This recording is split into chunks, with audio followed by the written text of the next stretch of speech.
bienvenue à tous pour ce programme Soda Science, la science du labo qui fait pchit, splatch, waouh! À toi, à vous et à tous les jeunes curieux de 7 à 107 ans, c'est pas tous les jours que l'on peut poser des questions qui nous grattent la tête et découvrir la science en la vivant avec ceux qui la font et qui vont nous partager leurs résultats. Aujourd'hui, nous accueillons Camille Rongier en direct depuis Bordeaux. Et Camille, bonjour, Bonjour Claire. comment vas-tu? Très bien, je suis ravie d'être là. Merci de m'avoir invitée. Super. On voit derrière toi quelque chose qui ressemble à une sorte de laboratoire. Est-ce que tu pourrais, avant de nous présenter tes locaux, nous dire tout simplement qui es-tu? Qui je suis? Eh bien, bonjour à tous. Je suis Camille. Je suis doctorante en génétique, ce qui signifie que je fais une thèse en génétique et donc dans 3 ans, je serai docteur. J'ai décidé de faire une thèse parce que j'ai été les petites mains des chercheurs pendant quelques années, que j'ai adoré, mais vraiment travailler et être à la paillasse. Et ça m'a tellement plu que je me suis dit que moi aussi, je voulais être chercheuse et que moi aussi, je voulais vraiment me gratter la tête et faire de la science rigolote. Et j'ai décidé de faire ces études-là quand j'avais à peu près vos âges, donc une dizaine d'années, grâce à ce livre que vous pouvez voir, que mes parents m'ont offert et qui m'a parlé de la molécule d'ADN. Et là, vraiment, mais je suis tombée mais littéralement amoureuse de cette molécule et je me suis dit, c'est sûr que dans ma vie, je vais faire de la science et je vais faire de la science sur la molécule d'ADN. Eh ben, quel programme dès tes 10 ans. Alors, derrière toi, on voit justement ce labo. Est-ce que tu pourrais nous le présenter, nous le faire visiter? Bien sûr. Donc, je vous On ai est fait des une curieux petite chez les vidéo. petits débrouillards. Je vous ai fait une petite vidéo pour ne pas vous donner la nausée. Je vous laisse regarder. Je présente un petit peu notre laboratoire. Donc ici, ce sont nos bureaux où nous faisons travailler nos méninges pour savoir les différentes manipulations que nous allons faire. Ici, nous avons notre paillasse où nous faisons nos différentes manipulations. Avec ici nos pipettes qui nous permettent de pipeter les volumes dont nous avons besoin pour travailler. Ici, vous pouvez voir notre loupe binoculaire qui nous permet de regarder nos modèles d'études. Vous en saurez plus dans quelques minutes. Et ici, nous avons une centrifugeuse qui nous permet de séparer différentes phases d'un liquide en fonction de ce dont nous voulons travailler. Et pour terminer, ce que vous voyez ici, ce sont des appareils pour faire des gels et pour faire migrer nos gels pour regarder nos fragments d'ADN qui nous intéressent. Voilà, la visite du laboratoire est terminée. Voilà, tu sais où je travaille maintenant, Claire. Et vous aussi, les Bonjour. enfants, vous savez. J'oserais pas dire que c'est un peu le bazar, mais il y a quand même beaucoup d'instruments dans ce laboratoire. Tu te sers de tout, toi, pour travailler sur la génétique. On n'a pas encore vraiment défini ce que c'était que la génétique. Oui, alors effectivement, je me sers de tout. Donc, je vais commencer par vous expliquer ce que c'est que la génétique. Donc, la génétique, c'est un domaine de la biologie, donc de la science, qui fait partie de la science. Et dans le domaine de la génétique, nous étudions les gènes, donc l'ADN qui est contenu dans le noyau, mais ça, je sais que vous le savez, les enfants. Et on étudie aussi différentes molécules qui sont en fait des modifications de l'ADN. Voilà, notre travail porte là-dessus. Et effectivement, on a un laboratoire très grand parce qu'on travaille à plusieurs.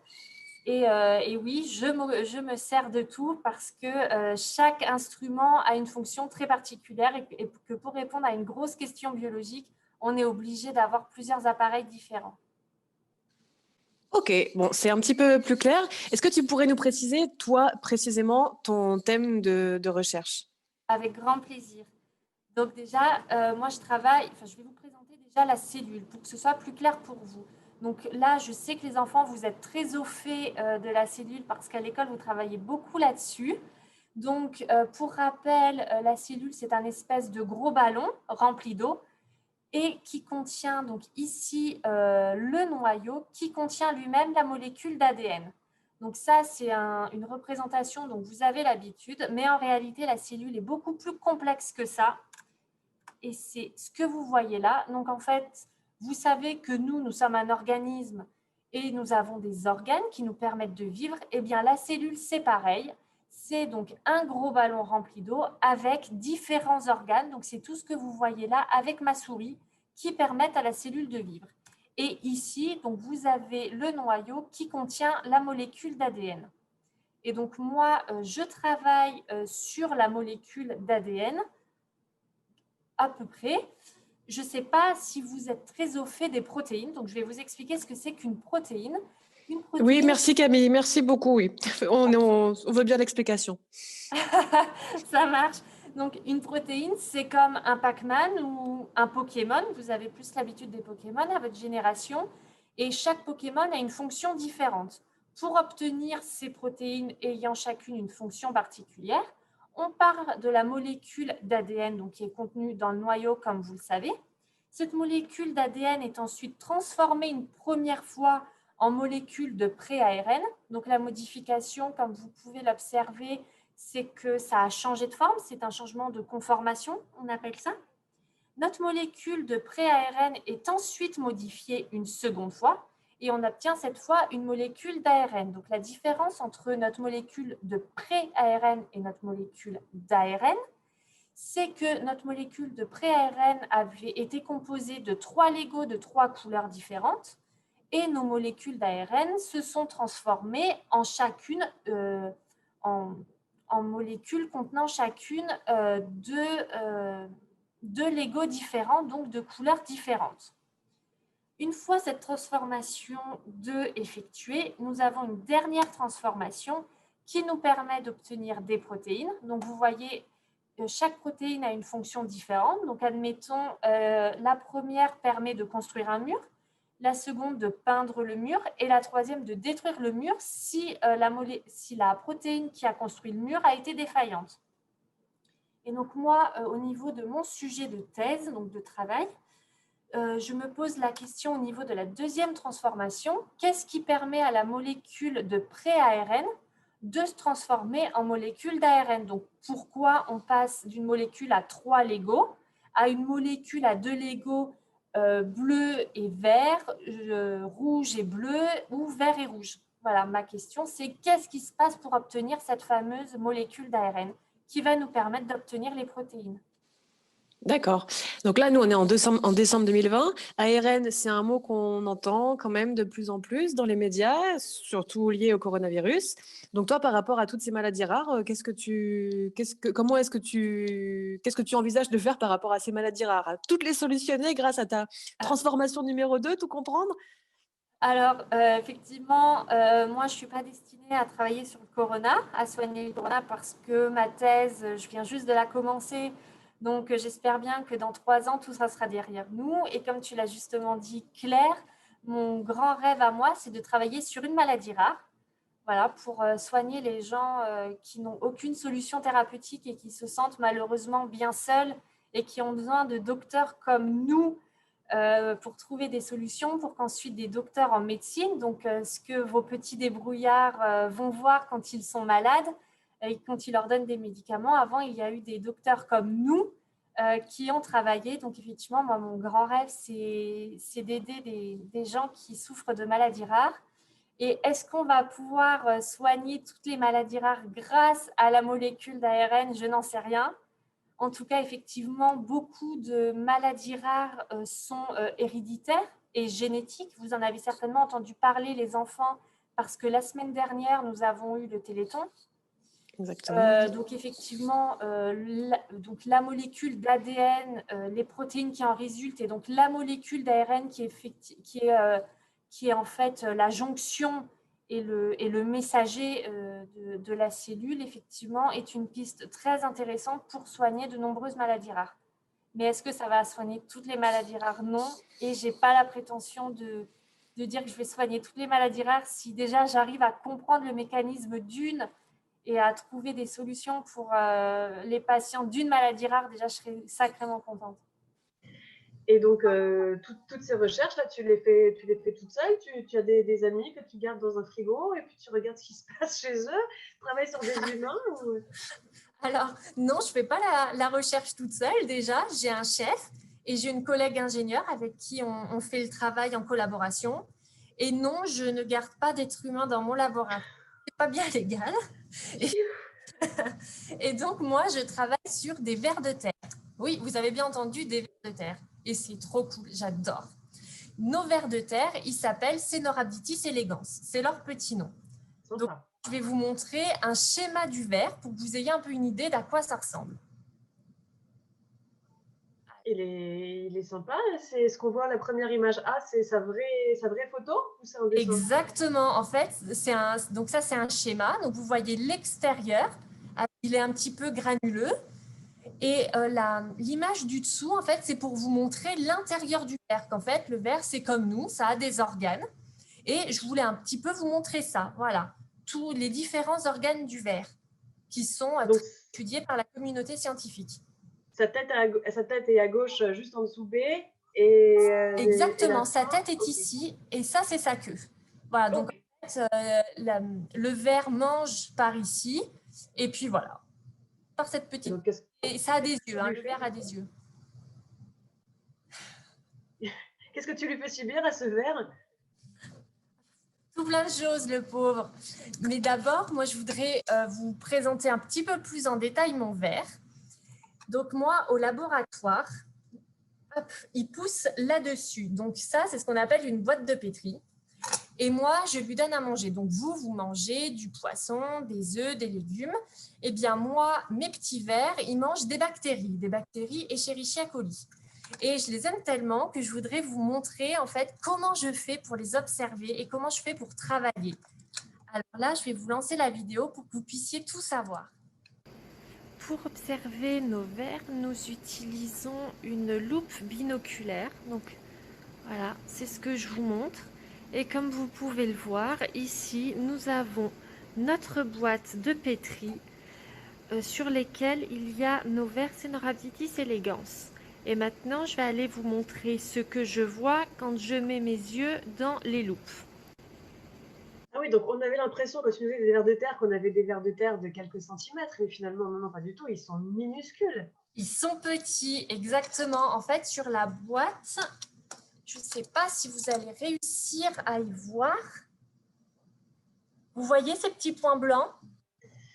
Peut-être pas très bien. À travers, mais non, on ne voit pas les petits points, en tout cas pas chez moi. Eh bien, en fait, il y a des petits points blancs et ça correspond à nos vers. Effectivement, ce ne sont pas des gros vers de terre, ce sont des petits vers de terre qu'on a besoin de regarder à la loupe binoculaire. Alors après, ils ne sont pas si petits que ça, hein, parce qu'une loupe binoculaire, ça ne grossit pas de façon extraordinaire et que je vous dis sur ma gélose, je vois les petits traits de mes vers, mais effectivement, c'est plus petit qu'un ver de terre classique que vous avez dans vos jardins.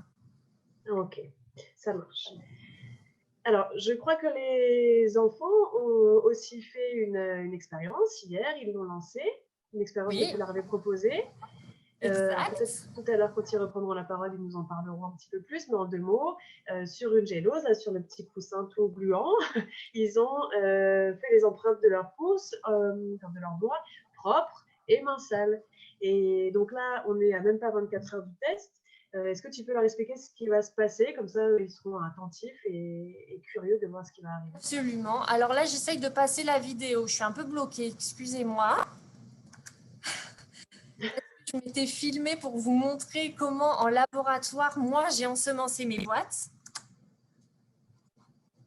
Ensemencer, c'est ce qu'ont fait les jeunes hier, justement. Exactement, ensemencer. Ah oui, donc avant, on est allé un petit peu vite. Je voudrais vous montrer, en fait, mon petit ver que vous voyez ici.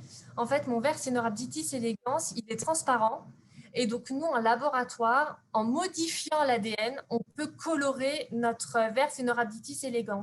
Donc là, si vous vous souvenez de l'image, de l'avant-dernière image, je vous avais montré les différents organes du ver. Et bien là, on les voit, les différents organes colorés. Et ça, on peut le faire qu'avec le ver parce qu'il est transparent. Excuse-moi, je t'ai coupé clair, mais je trouvais ça de leur montrer qu'au laboratoire, on s'amuse et on colore les vers. Donc là, maintenant, à nos boîtes. Exactement. Donc maintenant, effectivement, je vais vous montrer comment moi, au laboratoire, sur la paillasse que je vous ai filmé tout à l'heure, j'ai ensemencé mes boîtes. Donc, ensemencer, c'est effectivement mettre un échantillon sur une gélose et voir ce qui a poussé sur cette gélose. Donc là, je vous filme comment j'ai procédé. Ok, alors maintenant, on va passer à l'expérience. Donc ici, vous pouvez voir des boîtes de pétri qui contiennent des géloses. préalablement, j'ai écrit ce que vont contenir mes boîtes de pétri.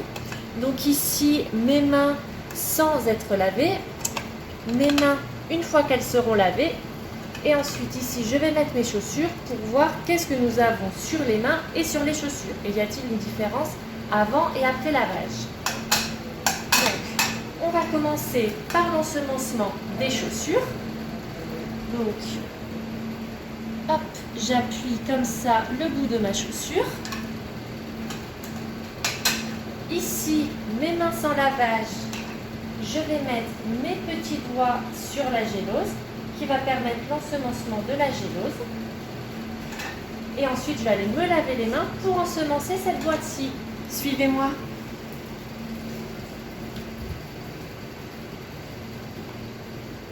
Donc, on se lave les mains avec de l'eau et du savon.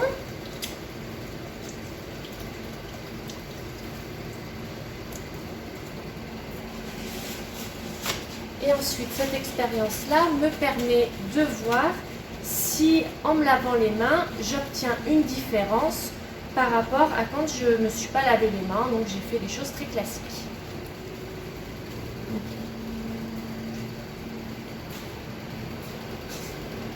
Et donc, sur cette boîte-là où j'ai bien écrit que j'avais lavé les mains, je vais poser les mêmes doigts sur la gélose. Voilà. Ensuite, ces boîtes, je vais aller les mettre à 37 degrés.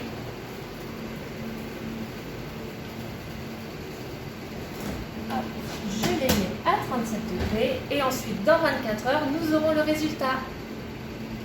Voilà, donc là, vous voyez la différence entre vous et moi. C'est que moi, mes boîtes, je les ai mises à 37 degrés dans ce qu'on appelle un incubateur. Donc, c'est ce gros machin là que j'ai ouvert. Et en fait, la température est régulée toujours à 37 degrés. Elle ne bouge pas du tout. Vous l'avez mis à température ambiante. Donc, ça fonctionne aussi. Vous risquez juste de devoir attendre peut-être un petit peu plus longtemps pour voir des germes sur vos géloses. Mais ne vous inquiétez pas, ça va marcher même si vous n'avez pas d'incubateur. Donc, ils regardent tous les jours et puis petit à petit, ils vont voir apparaître des petites taches. Exactement. Alors, qu'est-ce qu'on obtient? Parce que maintenant, il faut avoir la rigueur scientifique. Donc, nous, au laboratoire, qu'est-ce qu'on fait? C'est qu'on fait nos expériences et ensuite, on regarde nos résultats. Juste, on regarde. Donc, qu'est-ce que j'ai obtenu avant lavage des mains? Vous voyez tout ça? Des petites taches blanches. Des petites taches blanches. Et ce que vous avez peut-être du mal à voir, mais ici, vous voyez un petit peu, nous avons la présence d'un énorme champignon. Mais quand je vous dis énorme, le champignon part de là haut à là en dessous. Donc, vraiment énorme. Voilà. Donc, qu'est-ce qu'on obtient maintenant? Une fois que je me suis lavé les mains. Donc, une fois que je me suis lavé les mains, on obtient ceci. Donc là, vous allez me dire, ah tiens, bizarre, on a quand même des choses sur la gélose. Je ne m'y attendais pas. Nous verrons au niveau des conclusions. Pour l'instant, là, on fait juste l'observation.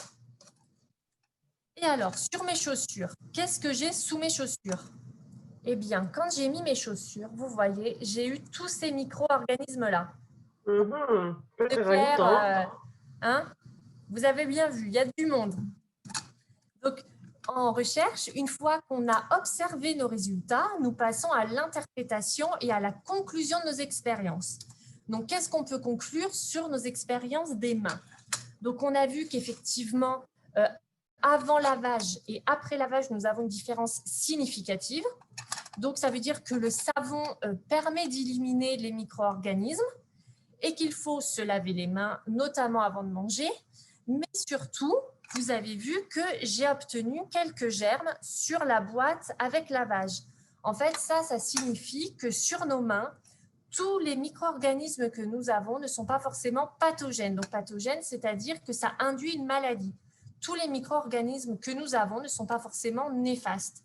Dans notre corps, nous avons beaucoup de bactéries, notamment dans la bouche et dans l'estomac, pour nous permettre, entre autres, de correctement digérer. Et alors, sous les chaussures, on peut conclure qu'effectivement, les chaussures sont excessivement sales et que donc, il faut enlever les chaussures à la maison lorsque vos parents vous demandent. Ce n'est pas du tout pour vous embêter, c'est vraiment pour que la maison soit propre parce que c'est vraiment cracra les chaussures. Ça marche. Donc, quand on enlève les chaussures, au final, on se protège un peu quand même. Exactement. Puis on évite que ce soit trop sale, on évite de se contaminer après avec des choses qui sont forcément, qui vont pas forcément engendrer une très très grosse maladie, mais qui quand même vont pouvoir générer des petites maladies, des inconforts ou voire des grosses maladies par certains moments. Et surtout, se laver les mains avant de manger, c'est pas du tout pour embêter, mais c'est parce qu'on a bien vu qu'avant et après lavage des mains, on a quand même réduit les micro-organismes pathogènes. Super. Bon, bah, je pense que les enfants t'enverront leurs résultats. On va prendre des photos. Ouais, j'ai hâte de savoir. On verra bien ce qu'ils ont sur leurs petites mains et si l'école Giono est totalement sale ou si au contraire tout est propre. On verra bien.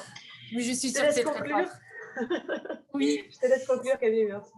Oui, alors les enfants, si vous deviez retenir 3 choses fondamentales de mon intervention, c'est que la science, c'est passionnant. Vraiment, c'est un plaisir quotidien de se lever le matin, de faire nos expériences, de voir ce qu'on va avoir, de ne pas savoir ce qu'on va avoir. Des fois, on est frustré, mais c'est aussi ça qui est chouette, c'est de jamais vraiment savoir ce qu'on va obtenir et au final, d'avoir de bons résultats.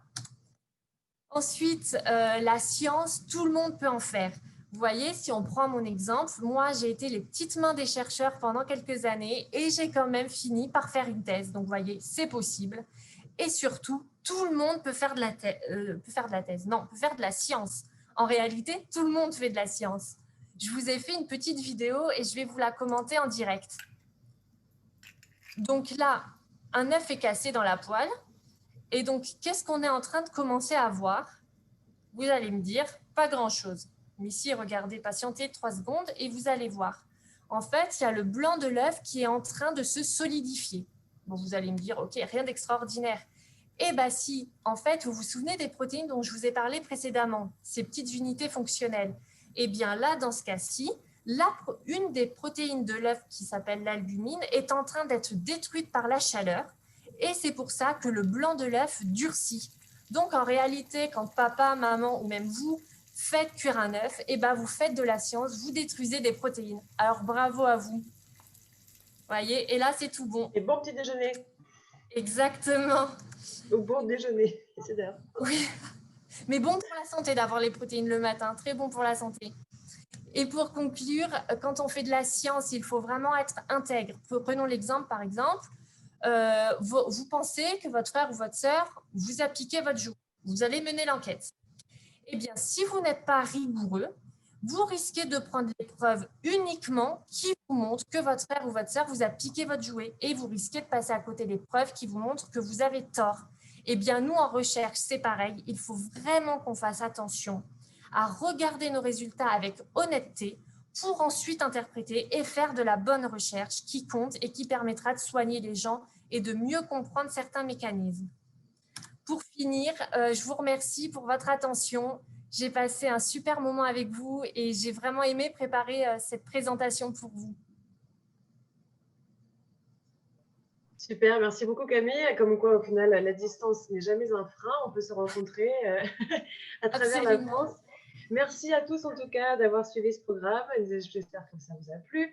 Au plaisir de vous retrouver pour un prochain Soda Science, la science du labo qui fait pchit, splash, waouh!